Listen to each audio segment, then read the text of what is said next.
চলবে অবৈধ সিদ্ধান্ত,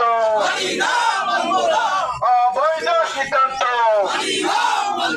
আজ এক সপ্তাহ ধরে আমাদের আন্দোলন চলছে বাগেরহাটে। আজকে রাস্তাঘাট অবরুদ্ধ, মোল্লাহাট থেকে শুরু করে মোংলা পোর্ট পর্যন্ত।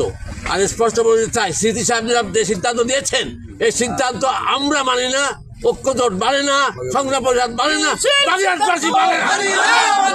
আমাদের সাথে যে বৈষম্যমূলক আচরণ করা হচ্ছে, আপনারাও এই অঞ্চলের মানুষ, আমরা আশা করি সকল সাংবাদিক, পেশাগত দিকে যে যেখানে আছেন, স্কুলের শিক্ষক, জেলে, কামার, কুমার, অফিসার বৃন্দ, সকলেই আমাদের প্রাণের দাবি বাগেরহাটের 4টি আসন। আমরা যারা আছি সকলে আমরা এই আবেদনটা করেছিলাম সিআইসির কাছে যে আপনারা আমাদের 4টে আসন পূর্ণ বহল করেন, কিন্তু তারা আমাদের কথা কর্ণপাত না করে আগে আমাদের মোড়লগঞ্জের সাথে মোংলা ছিল, এখন আমাদের মোড়লগঞ্জের সাথে কচুয়া দিয়েছে, বাগেরহাটের সাথে মোল্লারহাট দিয়েছে, আরো তালবাহানা করেছে। আমরা এর তীব্র প্রতিবাদ জানাই।